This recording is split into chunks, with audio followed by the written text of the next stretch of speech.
everybody, welcome to the Canada by Kayak vlog. Today we were going to go paddling and make another paddling video. However, the wave forecast was calling for 2.5 meter waves, and we decided that instead of going and paddling in 2.5 meter waves, it might be a smarter idea to kick off a new series on sea state. As you may have noticed, waves are one of the biggest risks that we as kayakers have when we're out there. So today we're going to look at how waves form, why that matters to us, and some ways that we can predict and deal with wavy days like today. But first, we gotta roll that intro. Way up she rises, way up she rises, way up she rises early in the morning.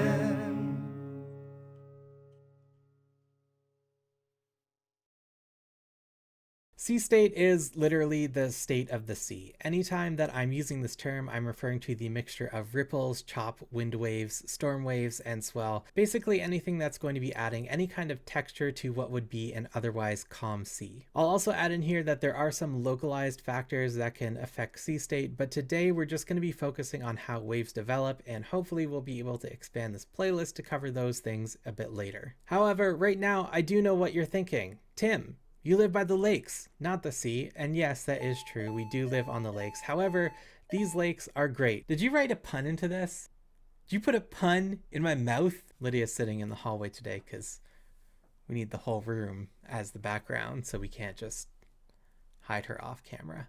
So yes, even though we do live on the Great Lakes, I am still talking about sea state. The Great Lakes may not be salty, but they are kind of massive and are referred to by kayakers as inland seas. This is because they get really violent and have sunk hundreds of ships with zero mercy. And my general thought on this is that if a body of water can sink that many full-sized ships, I definitely need to give it some respect from the seat of my tiny little kayak. So where do waves start from? On normal days, wind is the primary engine that creates waves. This means that in order to think about what kind of waves I'm going to have in the future, I need to think about what kind of wind I have now. The two are intrinsically linked. The reason for this is a science thing known as the law of conservation of energy. The layman's overview of this is that energy cannot be created or destroyed. It can only transfer from one form into another. From a kayaker standpoint, this means that the energy that's in a wave can't magically appear somewhere out on the water. It needs to come from somewhere or something, and that thing is the wind. As the wind flows over calm water, some of the energy that's in that wind is then transferred to the surface of the water and then begins to churn the water, forming waves. So in order to think about the kind of waves that I will be paddling on in the future, I need to think about the wind that is going to cause those waves. The properties of wind that are going to affect sea state are threefold, and all of them have to do with how the wind transfers its energy and imparts it into the water.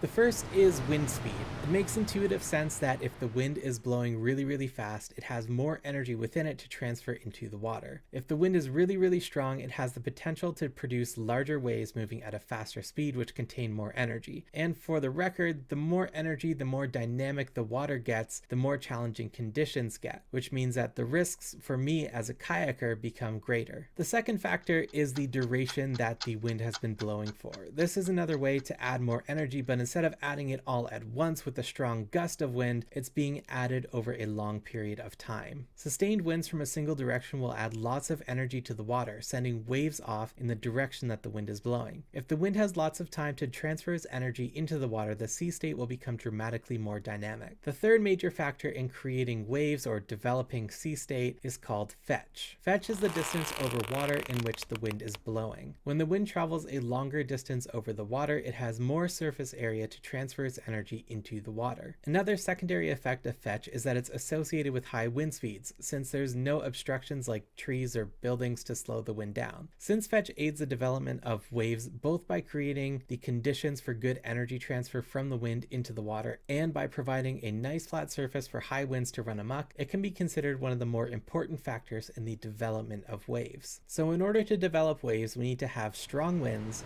Those winds need to be coming from a singular sustained direction, and we need to have large fetch. And it just so happens that we have all three of those ingredients happening right now on Lake Erie. I don't actually know the exact accuracy of these forecasts, so we might end up with smaller waves than predicted. However, we are going to take a drive down to Point Pelee and see what they look like, which means that I have to go put on real clothes and go outside. So yeah, I'll see you in a second.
Well, that was fun.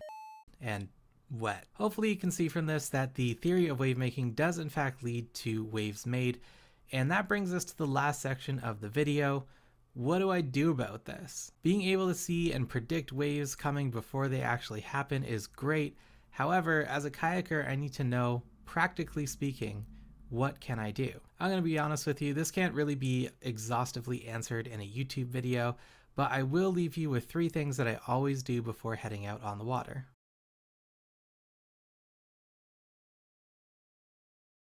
Since we're in the 20s now, we have handy apps such as Windy and Google Maps, which can help us figure out the wind speed, wind duration, and fetch for a given day and paddling location. With this information, I can start to form a picture of what the sea state will be like when I hit the water. Double checking the forecasts against government resources such as Environment Canada and NOAA will help validate any sources of information that you might find. Also, even though Windy has a layer which shows predicted wave heights, it's not always accurate, even if it is useful to get a general idea of what it's going to be like. Regardless, before I leave the house, I want to have reliable data that I can make informed decisions with. Recording that data with a pen and paper is also a good idea, since I might not have cell reception or my cell phone could die. Basically, I'm ensuring that there's some redundancy to my access to information.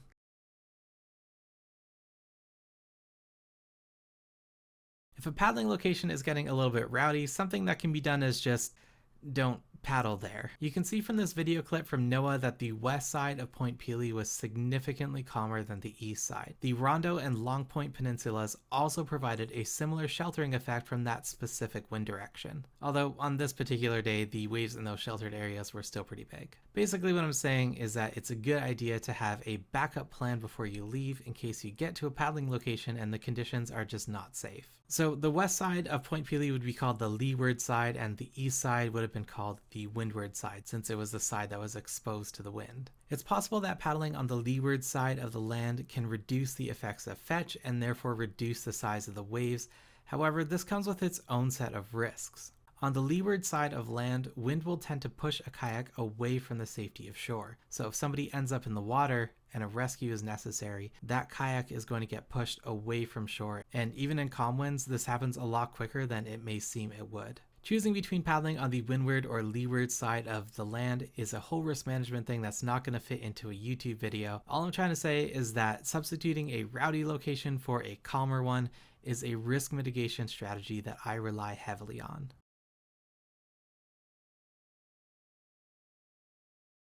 There are days that are just going to be too much. There's nothing we can do about that, and there's absolutely no sense in trying to fight the power of nature. That's not a battle that any human is going to win. I know it's tough sometimes when vacation days were used, or it was a long drive to see friends, or maybe you're on a once-in-a-lifetime trip in a place that you will never get to go back to again.